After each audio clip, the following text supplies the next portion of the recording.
que ha nacido, porque su estrella hemos visto en el oriente y venimos a adorarle.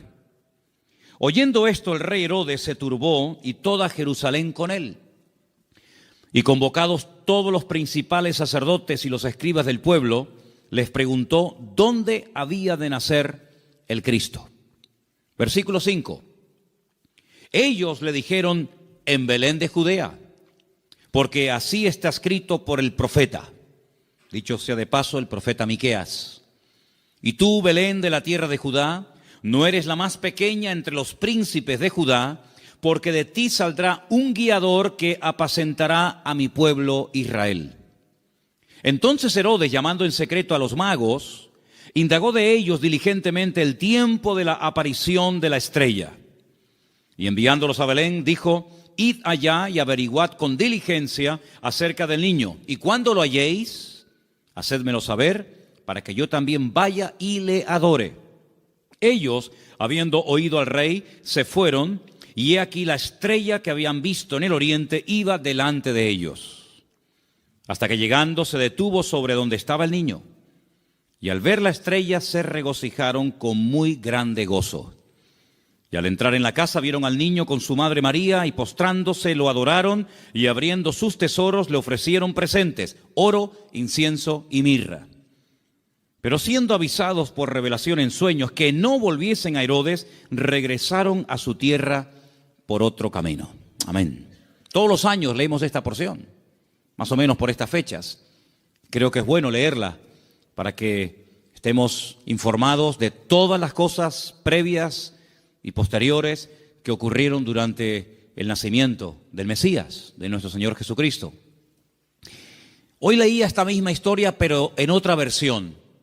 Y en vez de aparecer la palabra magos, aparecía la palabra sabios. Nos dice la Biblia de dónde vinieron, pero no nos dice cuántos vinieron. Es curioso que la tradición, en las cabalgatas famosas, días antes de los reyes, siempre aparecen tres, que incluso hasta se han atrevido a ponerle nombre: Melchor, Gaspar y Baltasar. Iba a saltar. Dos blancos y uno moreno. ¿Os dais cuenta que yo he leído la porción y no dice cuántos eran, ni cómo se llamaban? Podían ser 3, o 10, o 5, o 4. Uno no, porque habla de magos, de sabios, por lo tanto mínimo 2. Pero la Biblia no da el dato de 3. ¿Y los nombres? Tampoco. ¿Qué peligro tan grande corremos cuando nos inventamos las cosas y en vez de ceñirnos a lo que nos dice la fuente, que es la Biblia, comenzamos a oír y a prestar atención a tradiciones, a mitos, a cuentos, y comenzamos a ponerle nombre a personajes que la Biblia ni les da el nombre ni el número? ¿De dónde viene entonces el tema de que eran 3? Bueno, todo esto tiene una explicación, no bíblica, pero la explicación que le han dado es que representan a los 3 continentes conocidos de aquel tiempo: Europa, Asia y África. Uno representando a cada uno de los continentes que en aquel momento se conocían, puesto que Oceanía y América en aquel momento prácticamente no aparecían por ninguna parte. Pero tampoco tenemos base bíblica para decir esto, porque los 3 o los 4 o los 8 todos vinieron del mismo sitio. No vino uno de África, otro de Europa, otro de Asia y allí se encontraron. No, venían juntos. Y venían los 3 juntos con un propósito. Y vinieron todos dirigidos de la misma manera. No es que uno en África tuvo un sueño, otro en Europa tuvo una visión y se le presentó un ángel y otro... No dice eso. Todos venían como un equipo, con un propósito, con una serie de presentes, de los cuales hablaremos ahora un poco, y vinieron de Oriente. Ahora, ¿de qué parte de Oriente? Tampoco con exactitud lo sabemos, porque si ustedes se centran en Israel, toda la geografía bíblica parte de Israel. Eso siempre tienen que tenerlo presente. Cuando habla del norte, pero del norte, ¿desde dónde? ¿Desde Madrid? ¿Desde Jerusalén? ¿Desde Roma? Toda la geografía bíblica siempre parte de Jerusalén. Cuando se habla del norte, pues tienes que coger un mapa, meterte en Israel y decir, ¿qué país queda en el norte? ¿Qué país queda en el sur? Cuando habla del mar grande, ¿de cuál habla? ¿Del Caribe? ¿Del Pacífico? ¿Del Caspio? No, el mar grande es el que está más cerca de Israel, que es el mar Mediterráneo, el Mare Nostrum, que está al oeste. Cuando habla del oriente, pues tienes que mirar desde Israel, no desde donde tú has nacido, porque si no, no encajan las cosas. Desde la geografía bíblica tienes que mirar qué países quedan al este, al oriente, de donde sale el sol. Bueno, hemos escuchado y hemos leído todo tipo de explicaciones, que si eran de la China, algunos dicen que venían de Babilonia, otros dicen que venían del Cáucaso, de tantos lugares, ¿verdad? Venían del este, venían del oriente. Ahora, en aquellos tiempos no era como hoy en día, que cogemos un avión y en unas cuantas horas nos ponemos en la otra parte del mundo. Por muy lejos que quede Chile, por muy lejos que quede Argentina, te montas en un avión en Madrid, en 12, 13 horas llegas a Buenos Aires sin ningún problema. Y has recorrido miles de kilómetros, has cruzado el charco, ¿verdad? Y has llegado casi hasta al extremo de la tierra, a la Patagonia, al fin del mundo. Pero en aquellos tiempos no era tan habitual, no era tan rápido, no era tan fácil el desplazarse de un país a otro. Lo que hoy en día hacemos en unas horas, en aquellos tiempos se tardaba días, semanas, meses y, si me apuras, hasta años. Fíjate, por ejemplo, que cuando hemos ido a Israel, cuando yo les llevo a ustedes a Galilea y les muestro el camino real que aún existe, yo les he dicho, estando allí, que se tarda una semana desde Galilea hasta Nazaret y un poquito más hasta Jerusalén. Una semana, dentro de un país. Ahora, ¿cuánto tardaron estos sabios o estos magos o astrólogos? ¿Cuánto tardaron de Oriente hasta llegar hasta el lugar donde había nacido el Señor? Pues mínimo un año. Mínimo. ¿En qué nos basamos para decir que tardaron como mínimo un año? Cuando uno lee la palabra, uno tiene que prestar atención al contexto, a todo lo que nos cuenta la historia, no solamente a unos cuantos versículos, sino a todo el contexto de la historia, situarnos en el momento de la época y tomar nota de una serie de detalles que nos aportan información que aparentemente no son importantes, pero son muy importantes. La imagen que la mayoría de la gente tiene del nacimiento de Cristo es más o menos así. Encontramos, y por ahí vamos a ver ahora en estos días, si no es que lo han puesto ya, lo que llaman los belenes, los portales, ¿sí? Y van a ver al niño en una cunita, su madre a un lado, el padre a otra, unos ángeles que están allí, los camellos fuera, los magos que entran dentro y se postran delante del niño, detrás una burra, detrás una vaca, ¿sí o no? Esa es la imagen que la gente tiene. Pero eso no es verdad, rotundamente falso. Ya este papa que dimitió, Ratzinger, cuando estaba como papa, no ahora en el paro, cuando estaba como papa, él dijo que eso era mentira, que eso no tiene base ni fundamento bíblico. Allí no estaban todos juntos, el niño, la madre, los animales, los magos, los pastores. Eso es rotundamente falso. Pero es la imagen que la gente tiene. Entonces la gente cuando va al pesebre o al portal que hacen aquí en el ayuntamiento o en otros lugares, pues ve a todos juntos. Sin embargo, si ustedes se fijan, hemos leído en esta noche en el versículo 11 una palabra clave para poder ir desgranando y explicando esta porción. Dice que al entrar en la casa, en todas las Biblias tiene que poner eso, sea de la versión que sea. En todas las Biblias tiene que poner, cuando entraron en la casa vieron al niño con su madre postrado y lo adoraron. En la casa. Ya no están en un lugar temporal. Cuando Herodes, hay varios Herodes en la Biblia, no es siempre el mismo, sino parece que este hombre no se muere nunca. El Herodes que manda matar a los niños no manda a matar a niños de 15 días o niños recién nacidos. Él manda a matar a niños menores de 2 años, lo cual quiere decir de que había pasado ya mucho tiempo desde que había nacido hasta que llegan los magos a la casa. Los que sí vieron al niño envuelto decimos en pañales, en trapos, los que sí lo vieron prácticamente recién nacido, fueron los pastores. Los pastores que vivían allí en Belén, allí vivían los pastores. Y allí en Belén hay una cueva que tradicionalmente te llevan a verla y te dice, mira, aquí es donde los pastores tenían el aprisco, el redil de las ovejas. Y vivían en Belén, pero estos señores no vivían en Belén, estos señores vivían muy lejos, vivían en el oriente. Y estas personas no son advertidos del nacimiento del Mesías a través de ángeles, como fueron los pastores, que dice que estaban cuidando las ovejas, los corderos, porque en Belén era donde se criaban las ovejas, los corderos, que después se iban a sacrificar en el templo, porque Belén y Jerusalén están muy cerquita, se puede ir hasta caminando.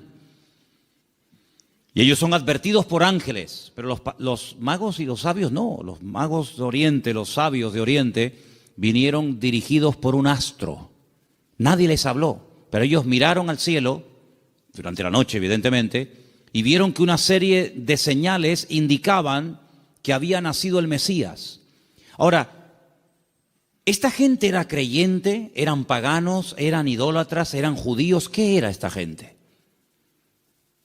Porque si esta gente observa el horizonte y ve cómo se alinean una serie de estrellas y de astros y de constelaciones, ¿cómo saben ellos que el Mesías de los judíos ha nacido si no son creyentes? Podían haber interpretado esta señal de una forma completamente equivocada. Por ejemplo, en aquellos tiempos era muy común, en los tiempos de la Biblia era muy común que en aquellos sitios de tanta idolatría y de tanta adoración a los astros, al sol, a la luna, a las estrellas, cuando nacía un niño, los sacerdotes de esas religiones sacaban a los niños durante la noche y miraban al cielo. Y ellos interpretaban el momento en el que había nacido el niño, cómo estaba el horizonte, cómo estaban colocadas los astros y las constelaciones, y casi pronosticaban y profetizaban sobre el niño cómo iba a ser. Por ejemplo, hubo un hombre que nació en ese país, en ese lugar de tanta idolatría y de tanta observación a los astros, y fue un señor llamado Taré, que tuvo un hijo llamado Abraham. Y cuando le pusieron el nombre, seguramente interpretaron equivocadamente de los astros que este sería un hombre enaltecido y le marcaron su destino. Hasta que él huye de esa tierra y el Señor le dice, levanta la mirada a los cielos, cuenta las estrellas, porque lo que te han profetizado no es así. ¿Cuánta gente queda marcada por la visita a un mago, a un astrólogo, a un curandero o a un adivino, y alguien le dijo que su hija o su hijo, su marido o su esposa o tú o no sé quién iba a pasar esto, esto y esto, y esa palabra falsa quedó ahí impregnada, pero como tú la has creído, a esa mentira tú la alimentas y le das fuerza, y el diablo se mueve en la mentira, el diablo se mueve en la ignorancia. Entonces te dice, no, es que tú vas a tener un niño, pero se va a morir a corta edad. Y tú crees en esa palabra y la compartes y no sé, y te agarras a ella y le estás dando ideas al diablo. ¿Y cuántas veces queda la gente marcada por falsas profecías, por un pronóstico equivocado, por una carta astral, por una lectura de manos, por lo que dijo una noche un vasito que se movía y apuntaba en no sé qué dirección? ¿Y cuánta gente queda marcada de por vida? Y creen que van a estar enfermos, que van a morir jóvenes, que el marido se va a ir con otra, etcétera, etcétera, porque han creído una mentira. Y si la verdad te hace libre, la mentira te esclaviza y te amarga y te oprime la vida. Pero estos hombres cuando miraron ellos creían que aquel Leo y aquellas estrellas, ellos creían que aquello tenía un propósito y una razón. Y ellos no dijeron, ¿será que van a ser un rey en nuestra tierra? ¿Será que va a haber una catástrofe, un tsunami, un terremoto? No, ellos no se equivocaron. Ellos interpretaron correctamente aquello. Y se ponen en marcha. Y como mínimo, te dije antes que tardaron 1 año. Y ellos no van yendo por todos los países preguntando, oye, ¿será aquí? ¿Será allí? Como aquellos que aquella noche cuando oyeron la palabra profética del Señor que dice, uno de vosotros me va a entregar. Todos dijeron, seré yo, seré yo, seré yo, seré yo, todos menos uno, que dijo quién es. Los magos, los sabios de Oriente, no comenzaron a ir por Europa, por África, diciendo, será por aquí, será por allá. No, esa estrella, su estrella, no una cualquiera, su estrella, esa señal profética marcada en el cielo, indicaba en una dirección. Ellos seguían y llegaron, nada más y nada menos, que al sitio correcto, al país correcto y al pueblo correcto, Belén de Judea. Y cuando llegan allí, a Herodes, que era el rey que los romanos habían puesto como un títere, le preguntan, ¿dónde está el rey de los judíos? Porque su estrella hemos visto en el oriente y venimos a adorarle. Le están haciendo esta pregunta a un rey. No le están haciendo esta pregunta a un esclavo. No le están haciendo esta pregunta a uno que encuentran por la calle, sino que van al palacio, al Herodión, que aún se puede visitar en Belén, ¿verdad? Y le están preguntando al rey, que supuestamente es el rey de los judíos, ¿dónde está el rey de los judíos? Porque venimos a adorarle. Y ellos reconocen que ese con el que están hablando no es. Claro, por eso dice que se produjo una consternación. La gente comenzó a decir, oye, han venido gente de lejísimos, cargados con unos presentes y unos regalos, una fortuna en oro, en incienso y en mirra. Y dice que vienen a adorar al rey de los judíos y dicen que su estrella han visto en el oriente y estas noticias corrieron hasta Jerusalén y se produjo un tumulto tremendo porque la gente decía, pero ¿a quién se refieren? Es decir, había nacido el Mesías, profetizado durante siglos y siglos y nadie se había enterado. Fue como un nacimiento secreto. Nació el Mesías, del cual habló Isaías, Jeremías, Ezequiel y tantos profetas, y nadie se había dado cuenta. ¿No te has parado alguna vez a preguntar que Dios puede hacer muchas cosas hoy en día entre nosotros y no nos hemos dado cuenta de que es el Señor? Y atribuimos a la casualidad o a la coincidencia o a la suerte. Sin embargo, el que tiene todo el control y el dominio siempre es el Señor. ¿Cuántos dicen amén?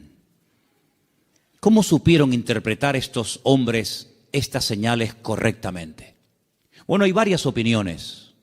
Una de las opiniones más generalizadas y más aceptadas es que en Oriente, desde el principio de los tiempos, siempre hubo una tendencia del hombre que vivía en aquella zona a estar todo el día observando las constelaciones y las estrellas y los astros, tratando de pronosticar, tratando de averiguar el futuro.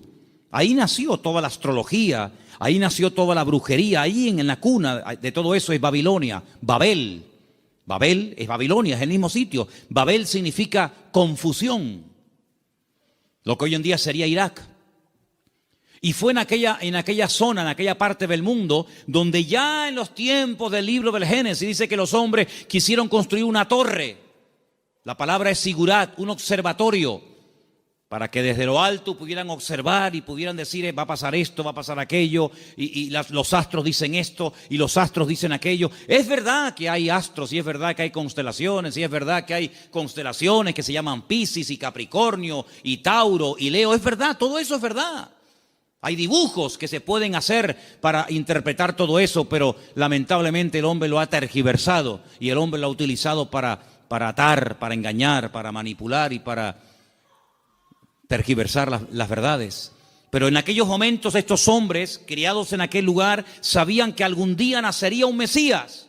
Ahora, de todos los profetas de la antigüedad, ¿quién es el que verdaderamente sabía cuándo iba a nacer el Señor? Porque esta profecía que hemos leído esta noche, la vuelvo a leer en Mateo 1:6, y tú, Belén de la tierra de Judá, no eres la más pequeña entre los príncipes de Judá, porque de ti saldrá un guiador que apacentará a mi pueblo Israel. Estas palabras están fechadas entre el 738 y el 698 antes de Cristo. Son palabras del profeta Miqueas. Ustedes pueden leerlo en el libro que tenemos en la Biblia que lleva su nombre, Miqueas.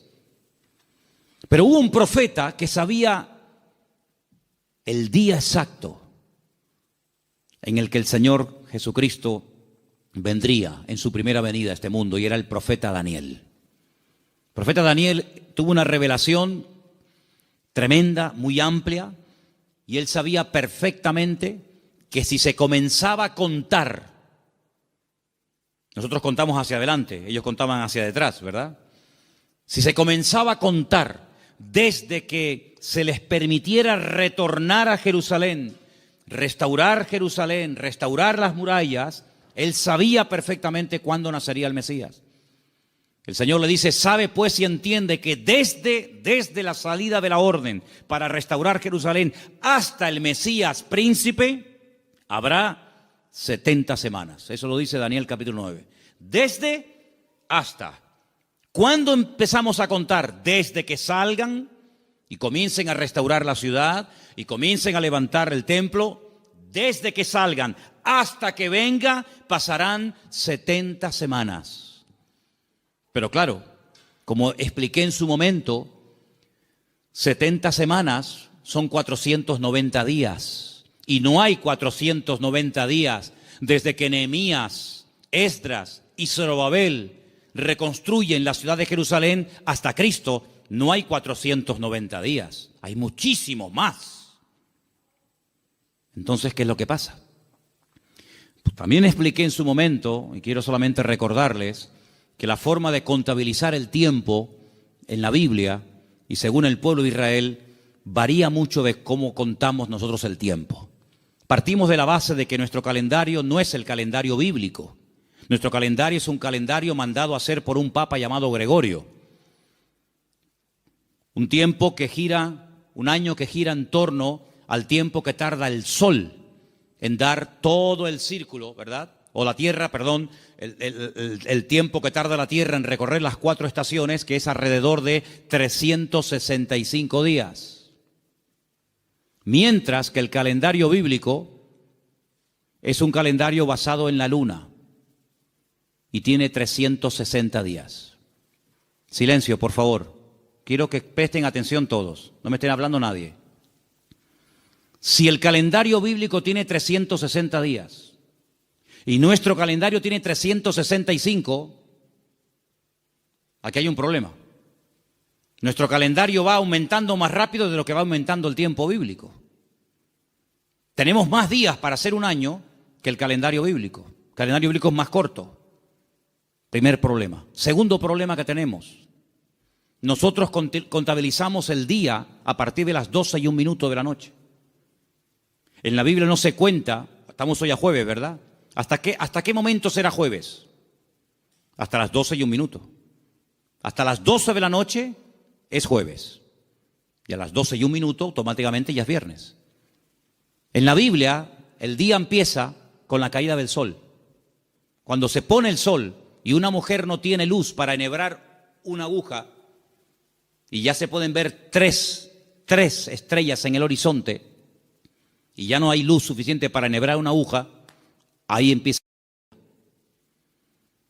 Si en este momento en Israel, a las 4, 4:15, 4:30, como mucho de la tarde, ya es de noche, quiere decir que en Israel a las 4:30 de la noche ya es viernes, mientras que aquí todavía estamos en el día jueves. ¿Se dan cuenta la cantidad de desajustes que se producen? Cuando el hombre se sale de la palabra, cuando el hombre sale de la escritura, es un lío. Por eso después no encaja nada. Por eso muchas personas han intentado poner fechas y tal, y es un desastre, porque no se ciñen a la escritura. Todas las profecías, todas, absolutamente todas, las de la primera y las de la segunda venida de Cristo, todas están basadas en el calendario bíblico, no en el calendario gregoriano o cristiano, que es el que tenemos nosotros hoy en día. Según el calendario bíblico, estamos en el año 5777. Según nuestro calendario, estamos en el año 2016 después de Cristo. Pero ¿y antes de Cristo no hubo historia? ¿Antes de Cristo no hubo nada? ¿Cómo que 2016? Entonces hay un desfase tremendo, de 5777 a 2016 después de Cristo. Y no contamos lo de antes. Tenemos otra forma de contabilizar, ¿verdad? Porque hay un antes y un después. Entonces es muy importante darnos cuenta de que el profeta Daniel, cuando recibía las revelaciones, acerca de la venida del Mesías, el Señor le estaba hablando con términos bíblicos, no con términos modernos. Y cuando el Señor le dice 70 semanas, Daniel, sabe pues y entiende, escucha esto, desde que salgáis hasta que venga el Mesías príncipe, pasarán 70 semanas, pero resulta de que en el pueblo de Israel y según la Biblia, y esto está demostrado en el libro de Levítico, las formas de contar los días y las semanas también son diferentes. ¿Por qué? Porque nosotros llamamos semanas a un grupo de 7 días. Y 7 días para nosotros es una semana, claro, y para todo el mundo. Pero además, en la Biblia se llama semana a un periodo de 7 años. Es decir, si le preguntas a un niño cuánto tiempo tiene, te puede responder de 2 maneras. A la manera nuestra y te dice, yo tengo 7 años. O te puede decir, yo tengo una semana. Y tú dices, ¿cómo va a tener esta niña una semana? Qué grandes son los niños en Israel, ¿no? Pero tienes que multiplicar, ¿verdad? De tal manera que cuando el Señor le dice al profeta Daniel, 70 semanas están determinadas sobre tu pueblo, lo que le está dando es un paquete profético de 490 años. 70 por 7, 490. Y esos 490 años, hay diferentes bloques, diferentes características, diferentes sucesos, diferentes acontecimientos, que cuando tú lo sabes interpretar, pues tú dices, efectivamente, 483 años, multiplícalo por años de 360 y te va a dar el número exacto de días que hay desde que salieron de Babilonia y restauraron Jerusalén hasta que entró el Mesías. Pasaron 483 años. Pero dice, pero son 70 años, 70 semanas. Y la última semana, los últimos 7 años, son los famosos 7 años de la gran tribulación. Y todo encaja. La Biblia es matemática pura.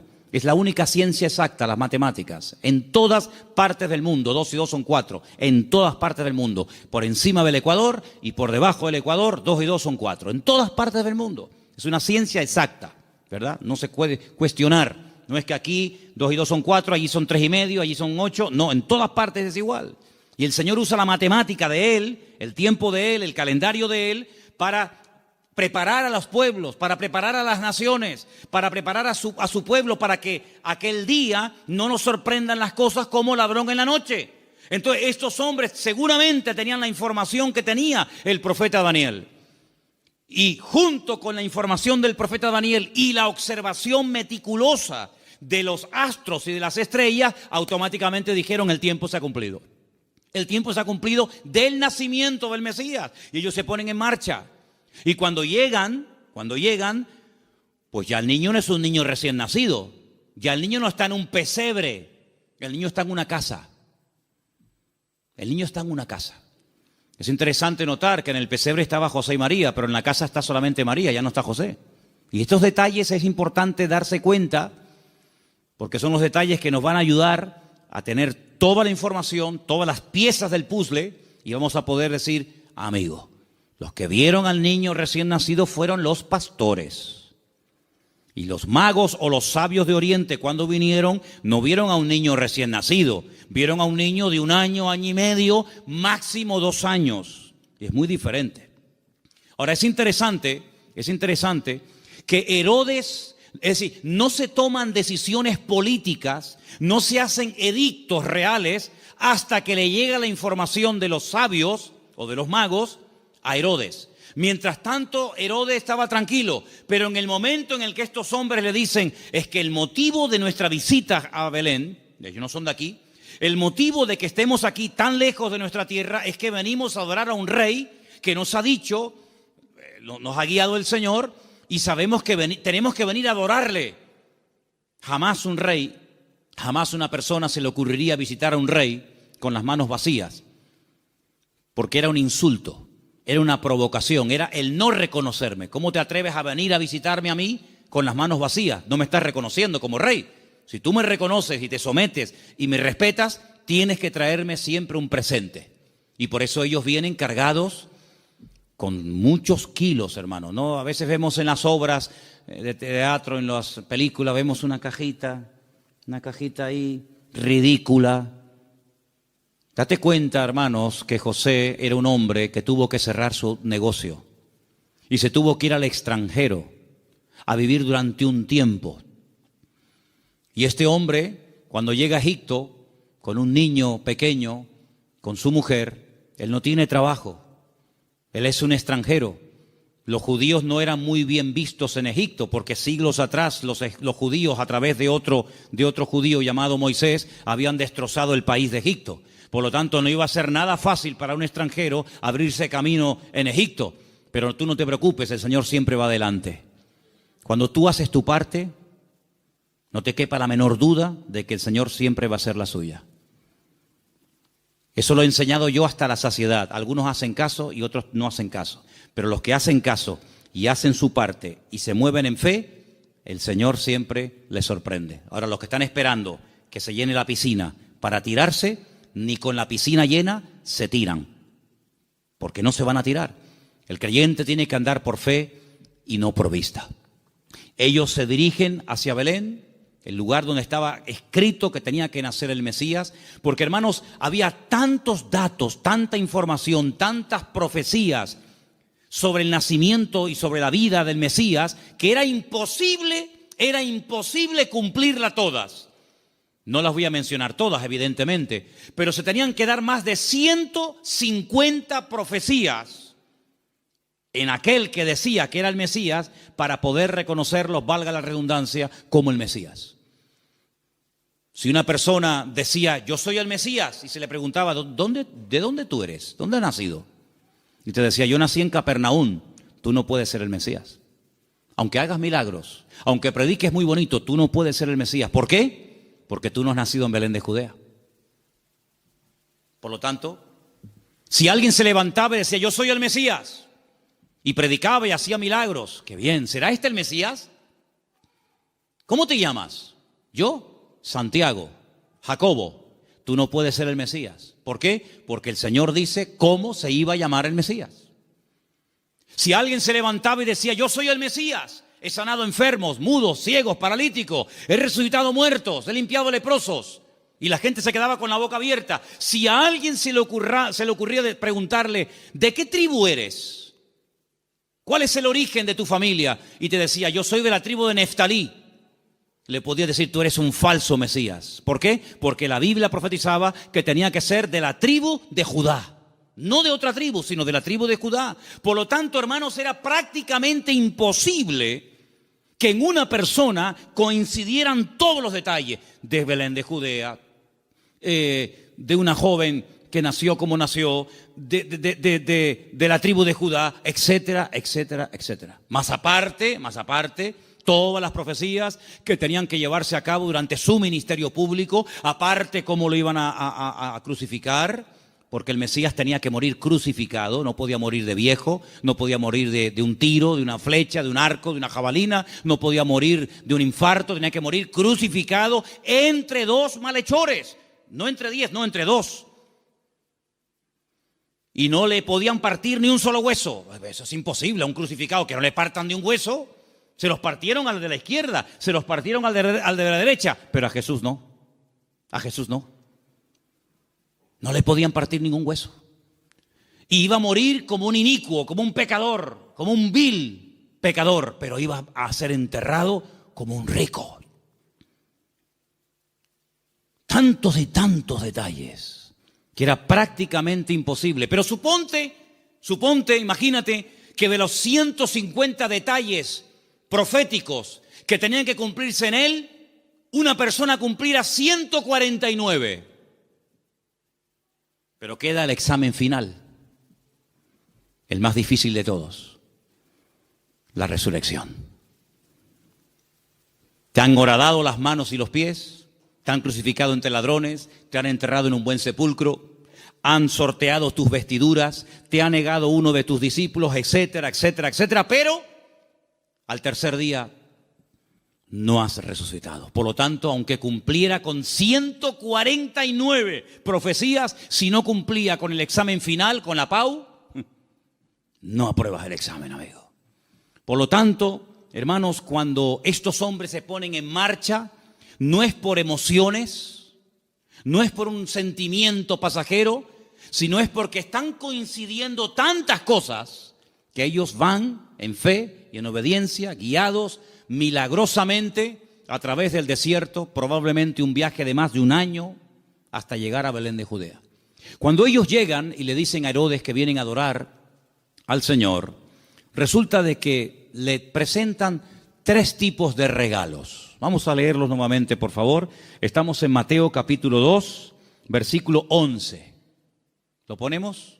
Mateo 2:11.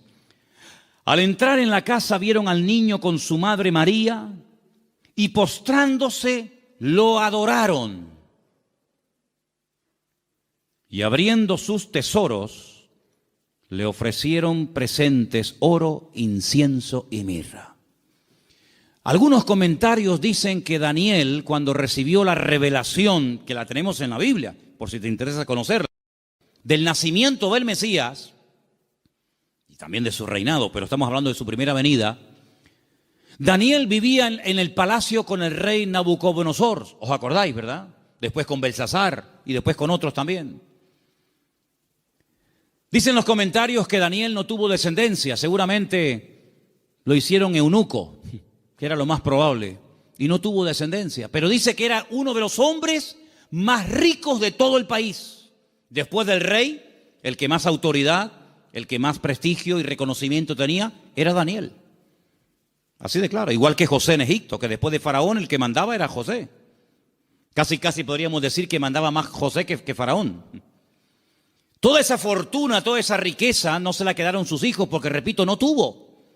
Y algunos dicen que puede ser que estos sabios, guiados como ya hemos dicho, milagrosamente, llegaron hasta Belén y esta fortuna, porque no era una cajita así, era una fortuna en oro, en incienso y en mirra, que a lo mejor tú dices, bueno, yo de las 3 cosas me quedo con el oro.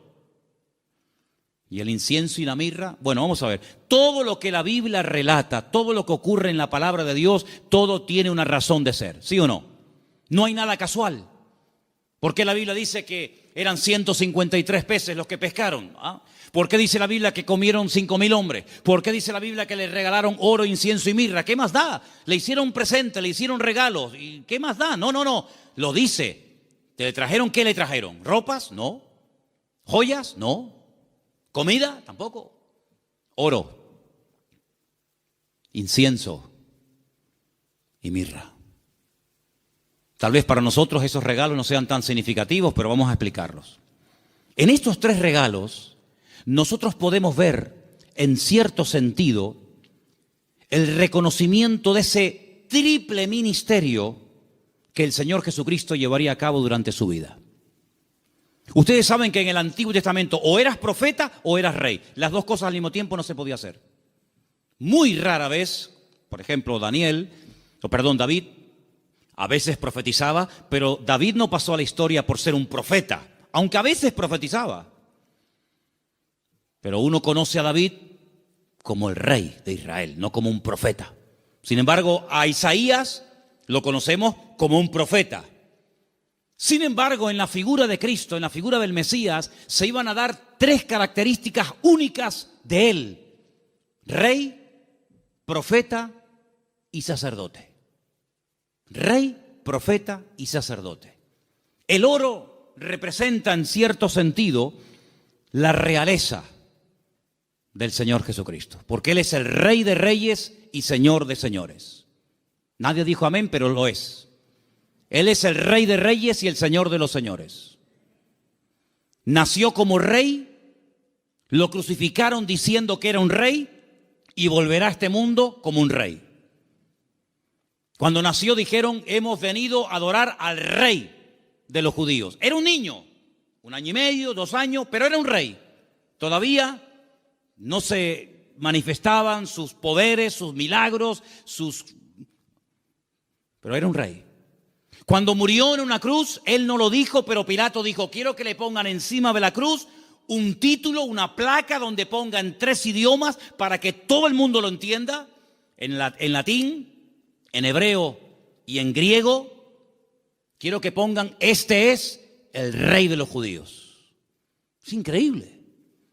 Cuando Pilato le dice, pero tú eres un rey, ¿sí o no? Y dice, yo para esto he venido a este mundo. Pasa que todo tiene su momento y todo tiene su lugar.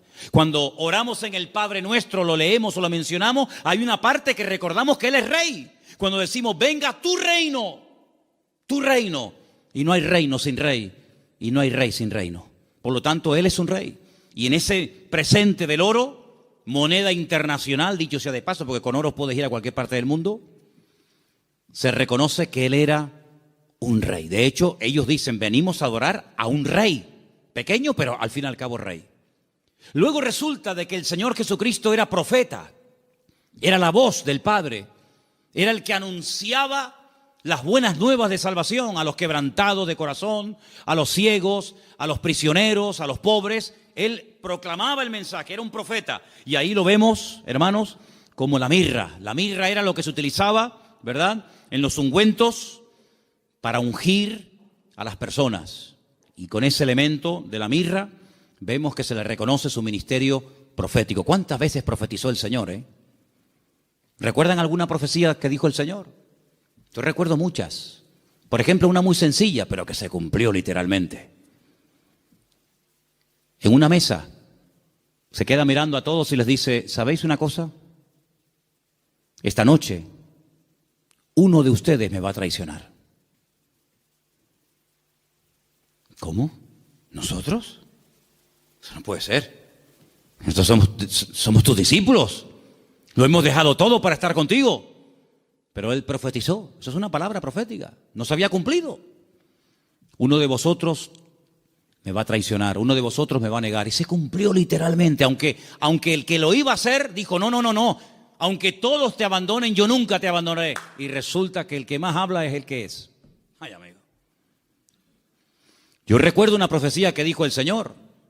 Muy larga, por cierto. La tenemos enterita en Mateo 24. En los últimos tiempos se levantará nación contra nación y reino contra reino. Y la maldad se multiplicará.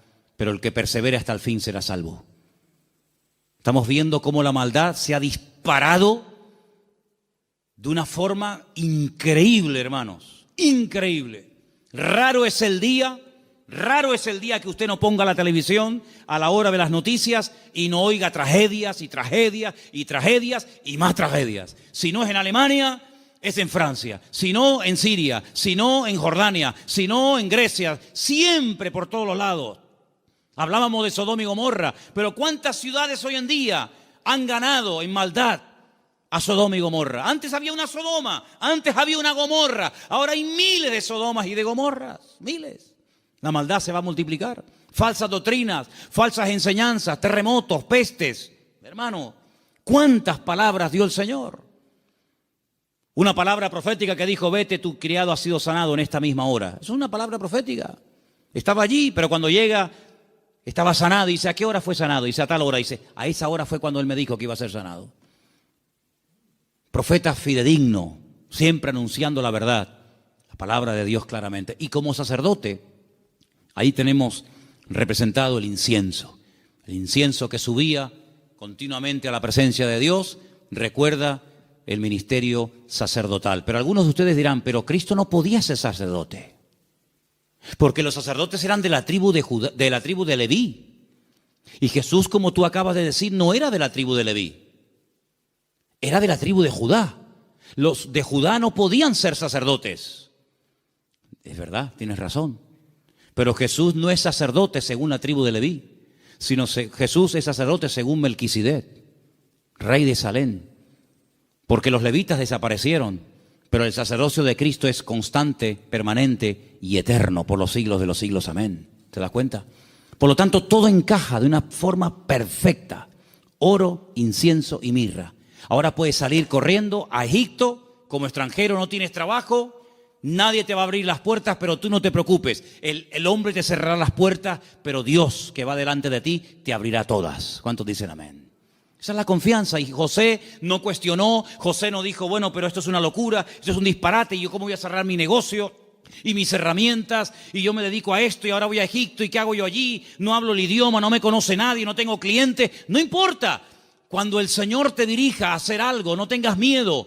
Dice la Biblia que el que pone su mano en el arado y mira atrás, el surco le sale torcido y no sirve. Pero nosotros no andamos por emociones, por sentimientos. Y lo dije una vez, lo que está claro en la palabra, no busque confirmación. Hay gente, no, es que yo quiero ver lo que Dios me dice, que ya te lo dijo. Tú no tienes que orar para ver si es la voluntad de Dios invitar al domingo al culto al vecino. ¿Qué quieres? ¿Molestar a Gabriel con todo lo ocupado que está para que venga a ti a decirte, sí, vete al vecino a hablarle de mí? Cuando la Biblia dice, id por todo el mundo y predicar el evangelio a toda criatura. Lo escrito no necesita confirmación. Los que siempre buscan confirmación son los que dudan, los que no se terminan de fiar, los cobardes como Gedeón, que ponía una prueba y vamos a poner otra, vamos a poner otra. ¿Cuántas pruebas queremos? Por lo tanto, hermanos, la visita de esta gente fue algo realmente increíble, algo tremendo. Pero, al mismo tiempo, tengo que decir que Herodes le dio un encargo. Herodes les dijo, bueno, pues díganme dónde está exactamente para que yo después vaya y también le adore juntamente con ustedes. Estaba mintiendo, estaba diciendo mentiras. Nunca fue a adorarlo, al contrario. Vamos a leerlo. Estamos en Mateo capítulo 2. Después que partieron ellos, he aquí un ángel del Señor se le apareció en sueños a José y le dijo, levántate, toma al niño y a su madre, huye a Egipto y permanece allá hasta que yo te lo diga, porque acontecerá que Herodes buscará al niño para matarlo. ¿Te das cuenta? Para matarlo. Le dijo a los sabios, no, yo quiero adorarle, pero es mentira, lo quiere matar, es falso. Y él despertando tomó de noche.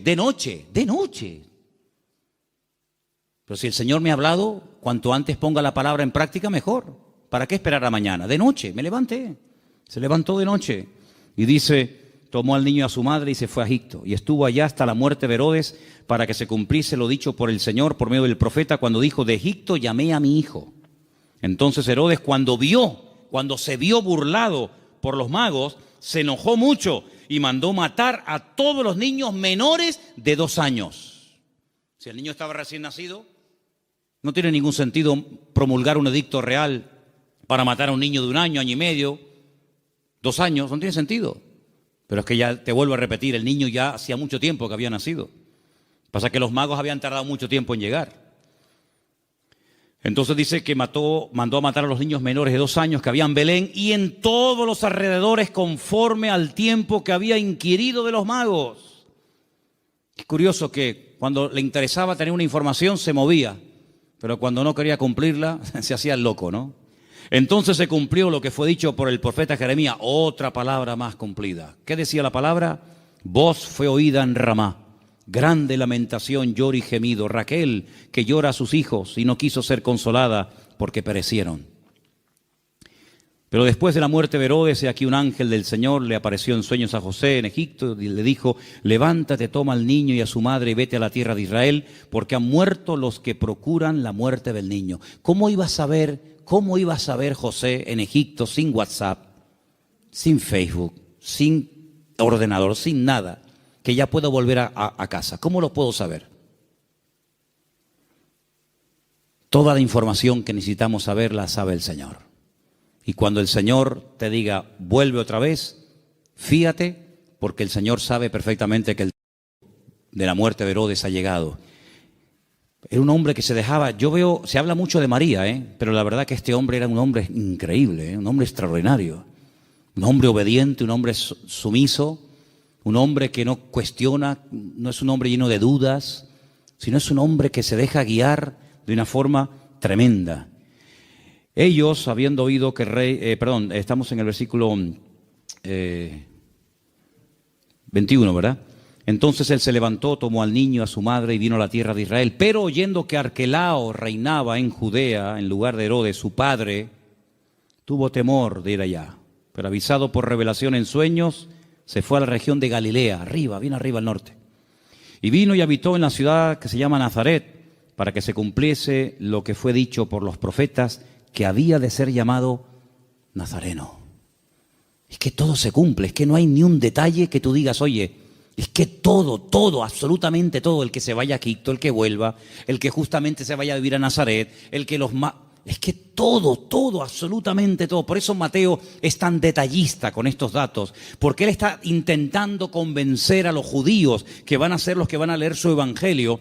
Él está intentando abrirles los ojos y evangelizarlos a través de este evangelio y mostrarles que no era nada casual, sino que todo estaba cumpliéndose literalmente al pie de la letra.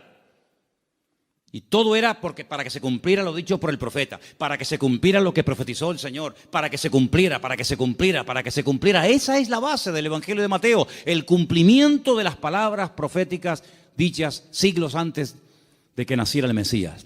Ahora, si saltamos un momentito, y quiero leerlo rápidamente, en Lucas, capítulo 2, hemos leído Mateo 2, en Lucas capítulo 2, dice en el versículo 8, que había pastores en la misma región que velaban y guardaban las vigilias de la noche sobre su rebaño.